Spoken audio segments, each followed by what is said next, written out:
Good morning to dear student. Welcome to AVM online classes. I am your sir Chetan Sharma. For the class 10 subject science overrunning chapter according to RBSC pattern. बच्चों हमारा RBSC pattern ने हमारा syllabus काफ़ी हद तक reduce कर दिया है, काफ़ी चैप्टर तो टोटली रिमूव कर दिए हैं। जो चैप्टर नंबर 12 चल रहा था हमारा, आज का जो वीडियो सेगमेंट होगा उसमें मैं चैप्टर नंबर 12 का पार्ट 3 लेकर आया हूँ। बच्चों इस चैप्टर का नाम है नेचुरल रिसोर्सेज और मज़े की बात है बच्चों कि इस चैप्टर का मार्किंग जो है वो भी बोर्ड ने बढ़ा दिया है, तो इस चैप्टर को अच्छे से पढ़िएगा। अब तक के प्रीवियस वीडियो में मैंने ये चीज़ें बता दी थी कि नेचुरल रिसोर्सेज क्या होते हैं, what is the natural resources, उसके टाइप्स क्या होते हैं, उनको कंजर्व करना क्यों ज़रूरी हो गया है, उसको एक्सप्लॉइट क्यों किया जा रहा है, क्या रीजंस है उसको एक्सप्लॉइट करने के, ये सब डिस्कशन हम लोग प्रीवियस वीडियो में कर चुके हैं। बच्चों आज का जो वीडियो सेगमेंट होगा वो बहुत ही इंटरेस्टिंग है और नॉलेज पॉइंट ऑफ व्यू के हिसाब से बहुत ही अच्छा रहेगा, तो इस वीडियो को स्किप मत करना या मिस मत करना। आज हम लोग जो पढ़ेंगे बच्चों इस चैप्टर के अंदर वो ये है कि कौन से टाइप के ऐसे नेचुरल रिसोर्सेज है जिनको कंजर्व करना बहुत ज़्यादा कंपलसरी हो गया है।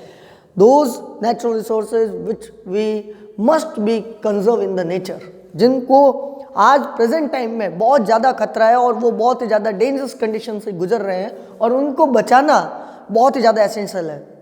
Such kind of the natural resources which are going into the dangerous category and we should protect of them.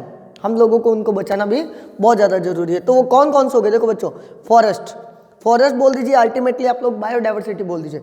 हमारी बायोडाइवर्सिटी आज प्रेजेंट टाइम में ह्यूमन पॉपुलेशन इंक्रीज होने की वजह से, पॉल्यूशन इंक्रीज होने की वजह से कहीं ना कहीं लॉस में चल रही है। ये आप लोग प्रीवियस क्लासेस में पढ़ चुके हैं। इंडस्ट्रियलाइजेशन होने की वजह से, ग्लोबलाइजेशन होने की वजह से कहीं ना कहीं हमारी जो नेचुरल जो बॉडीज होती है, नेचुरल फिनोमिनन जो है वो लॉस में जा रहे हैं, वो डैमेज होते जा रहे हैं। तो फॉरेस्ट उनमें से आता है। तो फॉरेस्ट को पढ़ते हैं। फॉरेस्ट क्या होता है? A large scale area which covered by the categories of the various types of the flora and fauna. अब मैंने फ्लोरा और फौना बोल दिया, इसका मतलब आप कंफ्यूज मत होना। फ्लोरा का मतलब होता है वेरियस टाइप्स ऑफ प्लांट्स। अब यहाँ पर फॉरेस्ट में आप लोगों को बहुत सारे टाइप के प्लांट्स देखने को मिलेंगे, छोटे प्लांट्स, बड़े प्लांट्स, एवरेज साइज वाले प्लांट्स, हर्बीवोरस और आप लोगों के क्रीपर्स, क्लाइंबर्स, हर तरह के प्लांट्स आप लोगों को देखने को मिलेंगे।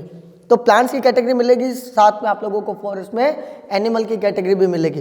तो अगर इनका एक लार्ज ग्रुप कहीं एरिया में पाया जा रहा है तो उनको क्या कहा जाता है? फॉरेस्ट को आप लोग जंगल भी बोल सकते हो, हिंदी में बहुत जानते हो आप लोग। वाइल्ड लाइफ वो ग्रुप हो गया एनिमल्स का या उनकी एक कम्युनिटी का जो कि फॉरेस्ट में रहती है।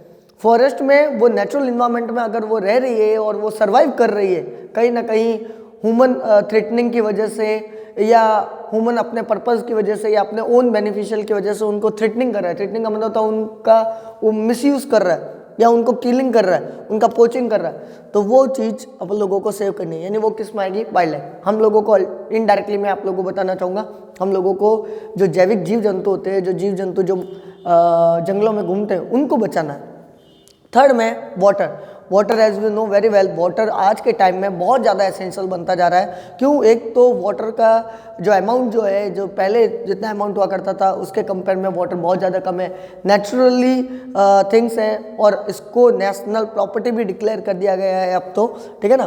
तो वाटर एक एसेंशियल थिंग होती है फॉर द लिविंग बींग्स। आप सब जानते हैं वाटर के बिना सारे काम अधूरे रह जाते हैं, तो ये डैमेज होता जा रहा है, तो इसको भी कंजर्व करना मस्ट है, मतलब बहुत ज़्यादा जरूरी है। और फोर्थ पर हम लोग पढ़ेंगे कोल एंड पेट्रोलियम को। कोल एंड पेट्रोलियम दोनों ही बच्चों गुड सोर्स माने जाते हैं energy as a fuel form में। जो भी आप लोगों के ऑटोमोबाइल्स, जो भी आप लोगों के इंजन्स वगैरह जो रन करते हैं, जो फैक्ट्रियों के अंदर जो चलती है, माइंस वर्क जो होते हैं, उन सब में कोल और पेट्रोलियम का बहुत ज़्यादा यूज़ किया जाता है। तो कोल और पेट्रोलियम का मतलब हो गया पेट्रोल से रिलेटेड जितने भी प्रोडक्ट्स होते हैं, कैरोसिन, डीजल, ऑयल, लुब्रिकेंट्स, सबका बहुत ज़्यादा यूज़ किया जाता है as a source of fuel. तो इनको भी कंजर्व करना बहुत ज़्यादा जरूरी है क्योंकि नेचर में ये भी धीरे धीरे डिक्लाइन होते जा रहे हैं। इन शॉर्ट में अगर कहा जाए तो आप लोगों को इस पूरे चैप्टर के अंदर इन 4 फैक्टर्स को या इन 4 नेचुरल रिसोर्सेज को अच्छे से क्या करना है? कंजर्व करना है। आई होप आप लोगों को ये चीज़ समझ होगी। मैं साइड में हट जाता हूँ, एक बार इसका जल्दी से स्क्रीनशॉट ले लीजिए या वीडियो को पॉज कीजिए, उसको नोट कीजिए। हम लोग अगले टॉपिक में यानी नेक्स्ट में हम लोग फॉरेस्ट को अच्छे से डिटेल में पढ़ते हैं कि फॉरेस्ट हमारे लिए क्या बेनिफिशियल है, क्या बेनिफिट लेकर आ रहा है, क्यों फॉरेस्ट को डैमेज किया जा रहा है और हम लोग कंजर्व कैसे कर सकते हैं, हम लोग उसको प्रोटेक्ट कैसे कर सकते हैं, हमारी क्या आइडियोलॉजी हो सकती है। एक बार इसको नोट कीजिए।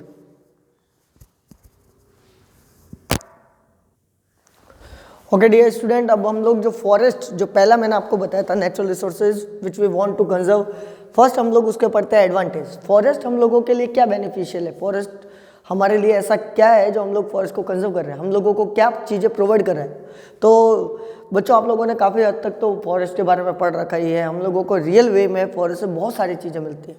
तो कुछ पॉइंट्स मैंने यहाँ पर लिखे हैं जो कि कम ही होंगे, फिर भी मैं डिस्कस कर देता हूँ आप लोगों से। Forest give us food, would, rubber, etc. Forest हम लोगों को फूड है, नेचुरल वेजिटेशन है, ठीक है ना। हम लोगों को वुड है फॉर द मेकिंग फर्नीचर्स वगैरह, इतने जो भी आप लोग वुडन के आर्टिकल देखते हो, ठीक है ना, वुडन से बनी हुई चीज़ें, सब्सटेंसेस देखते हो, मटेरियल्स देखते हो, वो सब हम लोगों को कहाँ से मिल रहा है, फॉरेस्ट से मिल रहा है, फॉरेस्ट की ट्री से मिल रहा है। रबर वगैरह, लेटेक्स वगैरह, ये भी सब हम लोग कहाँ से ऑब्टेन करते हैं, वो भी सब हम लोग फॉरेस्ट से ऑब्टेन करते हैं। Forest provide us medicine also. Forest, ऐसा कहा जाता है कि फॉरेस्ट जो है वो बॉटनी का बढ़िया सोर्स माना जाता है। काफ़ी सारे मेडिकल स्टूडेंट जो है वो वहाँ पर जा सकता है और बॉटनी की वहाँ पर स्टडी करके मेडिसिन वहाँ पर प्रिपेयर किया जा सकता है। एक बहुत अच्छा आप लोगों के क्या नाम कह सकते हैं कि हम लोगों को एक एंटीबॉडीज़ के तौर पर, या आप लोगों के एक मेडिसिन जो है अपने को डोज के तौर पर, एक ड्रग के तौर पर हम लोग हर्ब्स और इन सब प्रोवाइड कर सकते हैं। Forest are also useful in the many textiles and the manufacturing industries. Forest का जो यूज़ जो है वो काफ़ी सारी इंडस्ट्रियों के द्वारा भी किया जाता है। आप लोगों ने देखा होगा कि कॉटन टेक्सटाइल इंडस्ट्री वगैरह होती है, कॉटन वगैरह, तो कॉटन वगैरह वो फॉरेस्ट से ऑब्टेन करती है, उनका प्रोडक्शन वहीं पर ही करवा देती है, तो वहाँ से वो ऑब्टेन करके लेकर आती है। तो कहने का मतलब हो गया कि काफ़ी सारी इंडस्ट्रियों का जो बेस जो है, वो पिलर जो है, वो फॉरेस्ट पर टिका हुआ है। फॉरेस्ट नहीं होता तो शायद ये इंडस्ट्री इतनी ज़्यादा सेटअप नहीं हो पाती। Forest provide shelter to the other living organism like the insect, birds, wildlife, animals. जितने भी जीव जंतु होते हैं, जो जंगली जीव जंतु हैं या एनिमल्स हैं या छोटे छोटे सूक्ष्म जीव वगैरह होते हैं, वो अपना शेल्टर जो है वो फॉरेस्ट पर बनाते हैं। आप लोगों ने देखा होगा बर्ड्स भी फॉरेस्ट में ही रहते हैं, तो ये सब अपना नेस्ट है, घोंसला वगैरह है, सब वहाँ पर रहना शुरू कर देते हैं। यानी कि यहाँ शेल्टर जो है लिविंग ऑर्गेनिज्म का, जो मैं अदर एनिमल्स की बात कर रहा हूँ, वो फॉरेस्ट ही होता है। Forest maintain the ecosystem. Forest क्या करता है, एक बैलेंस बना के रखता है बच्चों। जितने भी बायोटिक और एबायोटिक सब्सटेंसेस होते हैं, कहीं ना कहीं एक बैलेंस, एक जो मेंटेन किया जाता है, वो फॉरेस्ट बना के रखता है। तो फॉरेस्ट है तो हमारा क्लाइमेट भी कंट्रोल है, फॉरेस्ट है तो हम लोगों को नेचुरल वेजिटेशन भी मिल रहा है, फॉरेस्ट सॉइल की ग्रोथ रेट भी बढ़ा रहा है। फॉरेस्ट की वजह से सारी चीज़ें हो रही है। होल एंड सोल फॉरेस्ट को बहुत बड़ा एक क्राइटेरिया दिया जाता है। Forest provide the vegetation etc.. तो फॉरेस्ट हम लोगों को वेजिटेशन भी देता है। आज जो हम लोग जिंदा है, हम लोग कुछ चीज़ें खा रहे हैं, हम लोगों को बॉडी में एनर्जी आ रही है, वो भी सब हम लोगों को कहाँ से प्रोवाइड हो रही है, फॉरेस्ट से हो रही है। बच्चों, ये तो मैंने आप लोगों को इस साइड में एडवांटेज बताया, लेकिन आज प्रेजेंट टाइम में इन फॉरेस्ट को डैमेज किया जा रहा है, या डिस्ट्रॉय किया जा रहा है, या डिक्लाइन हो रहा है। आप लोग ऐसा भी बोल सकते हो, डैमेज भी बोल सकते हो, डिक्लाइन भी बोल सकते हो। बोर्ड में क्वेश्चन कैसा भी आ सकता है, तो आप लोगों को लॉजिकल आंसर इसमें देना है, दिमाग से बताना है। कोई जरूरी नहीं है आप लोग मेरे पॉइंट मगअप करो, आप लोग अपना दिमाग लगाकर भी बता सकते हो, जो रात दिन आप लोग न्यूज़पेपर में पढ़ते हो या आप अवेयर हो अभी। तो फॉरेस्ट डैमेज किस वजह से हो रहे हैं? सबसे पहला जो मैंने फैक्टर लिखा हुआ है, सबसे मोस्ट इंपॉर्टेंट जो आएगा इसके अंदर, वो है एप्रोप्रिएट, कह सकते हैं इसको, increasing population. Population day by day increase होती जा रही है। आज प्रेजेंट टाइम में पॉपुलेशन इंडिया की बहुत ज़्यादा ग्रोथ कर रही है। अपन लोग जो है पॉपुलेशन ग्रोथ रेट में भी बहुत आगे की तरफ प्रोसीड कर रहे हैं, ठीक है ना। तो पॉपुलेशन बढ़ने की वजह से डिमांड बढ़ेगी, लोगों की डिमांड बढ़ेगी तो उनको नीड चाहिए कि भाई वो किस तरह से रहे, उनका रहने की जगह चाहिएगी, उनको खाने पीने की चीज़ें चाहिएगी। तो कहीं ना कहीं फॉरेस्ट जो होंगे वो क्या हो जाएंगे, इनडायरेक्टली कटिंग होते जाएंगे। Rapid growth of industries. Rapid growth of industries का बच्चों यहाँ पर ये मतलब हो गया है, अब पॉपुलेशन बढ़ रही है तो उनको अपना लिविंग कंडीशन चलाने के लिए कुछ ना कुछ तो सर्वाइव करना ही पड़ेगा, नेचर के साथ में फाइट करना पड़ेगा। तो वो अपनी फैक्ट्रीज इस्टेब्लिश कर रही है, इंडस्ट्रीज इस्टेब्लिश कर रही है। फैक्ट्रीज और इंडस्ट्रीज इस्टेब्लिश करने के चक्कर में वो फॉरेस्ट की धनाधन क्या कर रही है, कटाई कर रही है। तो फॉरेस्ट धीरे धीरे रिमूव होते जा रहे हैं, डिसअपियर होते जा रहे हैं। अर्बनाइजेशन। आज देखा होगा हम लोग क्या कर रहे हैं, छोटी सिटी बड़ी सिटी की कंपेयर करती है, वो उसके जैसा इंफ्रास्ट्रक्चर बनाना चाहती है, वो उसके जैसे मॉड्यूल्स बनाना चाहती है। तो उस चक्कर में वो क्या कर रही है कि जितना भी नेचुरल जो आ रखे हैं प्लांट्स वगैरह हैं, फॉरेस्ट वगैरह, उनको अपने पाथ से रिमूव करती जा रही है, वहाँ पर कंस्ट्रक्ट करती जा रही है, नए नए मॉल्स, नए नए रोड्स, नए नए डैम्स वगैरह ये कंस्ट्रक्ट करती जा रही है। कहीं ना कहीं हम लोगों को जो है वो लॉस ऑफ बायोडाइवर्सिटी हो रहा है, लॉस ऑफ फॉरेस्ट हो रहा है। Increase of the human needs. अब मैंने जैसा कि आप लोगों को पहले पॉइंट में भी बताया था, अगर पॉपुलेशन इंक्रीज होगी तो ह्यूमन की नीड भी इंक्रीज होगी। अब ह्यूमन जो है वो कह सकते हैं ना कि ग्रीडी पर्सन होता है, सबसे ज़्यादा ग्रीडी पर्सन ह्यूमन होता है। क्यों? वो अपने स्वार्थ को पूरा करने के लिए कुछ भी कर सकता है। ठीक है ना। तो कहीं ना कहीं हम लोग फॉरेस्ट को भी डिस्ट्रॉय कर रहे हैं। हम लोगों को ऐसा नहीं करना चाहिए। अगर हम लोग फॉरेस्ट को कट कर रहे हैं तो साइड वे में हम लोग को कुछ प्लांट्स ग्रो भी करें। आजकल तो अपना इंडिया इस चीज़ में भी बहुत ज़्यादा अवेयर हो गया है। स्पेशली हमारा राजस्थान जो है वो काफ़ी सारे ऐसे प्रोग्रामिंग इम्प्लीमेंट कर रहा है। राजस्थान गवर्नमेंट को थैंक्स बोलना चाहिए कि इस स्टेट में भी आज जो है हम लोग जो है अब फॉरेस्ट और प्लांट्स के प्रति अवेयर हो चुके हैं और इनकी इंपॉर्टेंस को जानने लग गए। ठीक है ना। नेक्स्ट हम लोग बात करें ओवर ग्रेजिंग बाय एनिमल्स। कई बार ऐसा होता है जितने भी वाइल्ड एनिमल्स होते हैं वगैरह होते हैं तो उनको खाने पीने के लिए कुछ मिल नहीं पाता, तो जो फोडर वगैरह होता है वो उनको वहाँ से ऑब्टेंड हो जाता है। तो ये क्या करते हैं, अनवांटेडली ओवर ग्रेज करना शुरू कर देते हैं। ओवर ग्रेज की वजह से क्या होता है कि जितने भी छोटे छोटे जो प्लांट्स होते हैं जो आगे जाके ट्री में डेवलप होने वाले वो भी अपरूटेड कर दिए जाते हैं, वो भी खा लिए जाते हैं। अब खाया हुआ होता है तो वो फिर वो ग्रोथ करेगा नहीं। इस वजह से ओवर ग्रेजिंग भी एक फैक्टर बन जाता है कहीं ना कहीं डैमेजिंग ऑफ फॉरेस्ट को। अगला जो फैक्टर आता है बच्चों वो है due to some natural calamities. अच्छा, ये तो सारे मैंने ह्यूमन फैक्टर बता दिए। एक ऐसा फैक्टर भी होता है जैसे कि मैंने आपको बताया, जैसे कई बार वॉल्केनिक इरप्शन हो जाना, अर्थक्वेक आ जाना और लैंडस्लाइड हो जाना या एक्सेस फ्लड का आ जाना। तो कहने का मतलब ये हो गया कि कई बार ऐसे नेचर भी कई बार ऐसे एक्ट कर देती है या ऐसे एक्शन परफॉर्म कर देती है जिसकी वजह से फॉरेस्ट डैमेज हो सकते हैं या फॉरेस्ट डिस्ट्रॉय हो सकते हैं। अब नेचुरल कैलामिटी को तो हम लोग रोक नहीं सकते, लेकिन हमारे हाथ में या हमारे कंट्रोलिंग में इन चीज़ों को ज़रूर है जो हम लोग कैसे भी करके उसके ऊपर कंट्रोल कर सकते हैं। तो अब जो मैं बताऊंगा आप लोगों को बच्चों वो वही है कि कुछ स्टेप्स मैं आप लोगों को बताऊंगा जिसमें मैं बताऊंगा कि फॉरेस्ट को डैमेज होने से कैसे बचाया जा सके। उससे पहले आप लोग एक बार जल्दी से इसको नोट कर दीजिए फटाफट से फास्ट, ताकि आप लोगों को एक बार ये याद हो जाए।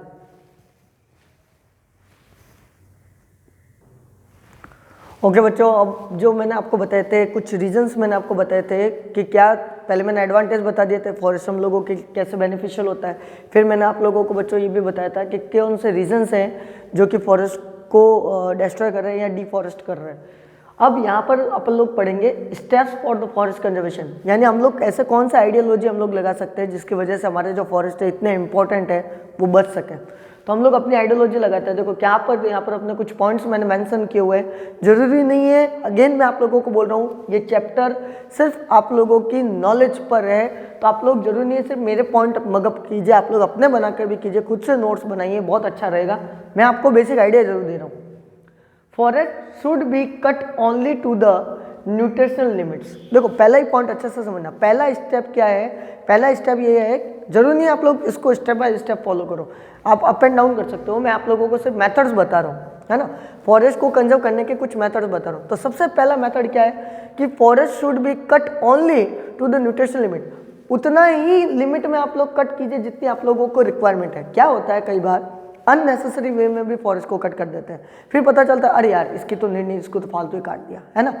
तो जितनी रिक्वायरमेंट है उतना ही ऑप्टिमम उसको यूज़ करना चाहिए। यही नेचुरल रिसोर्स को कंजर्व करने का सिर्फ फॉरेस्ट के लिए ही नहीं, वाइल्ड लाइफ के लिए, वाटर के लिए, आगे आने वाले केस में हम लोग कोल और पेट्रोल के बारे में पढ़ेंगे, सब केस में ये अप्लाई करना पड़ेगा कि ये कंजर्व करने का सबसे प्राइमरी या सबसे प्रोमिनेंट तरीका यही होता है कि जितनी रिक्वायरमेंट है उतना यूज़ करना चाहिए।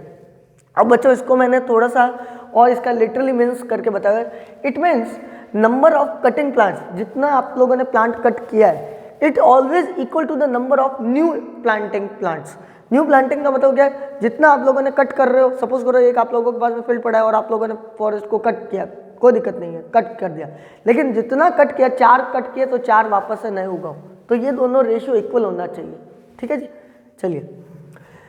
Prevent from forest fire. कई बार ऐसा होता है कि जंगल में आग लग जाती है। अब जंगल में आग लगना यानी कि कहते हैं ना, एक कहावत भी होती है, कोई बात फैल जाती है तो आप लोग बोलते हैं यार जंगल में आग की तरह फैल गई।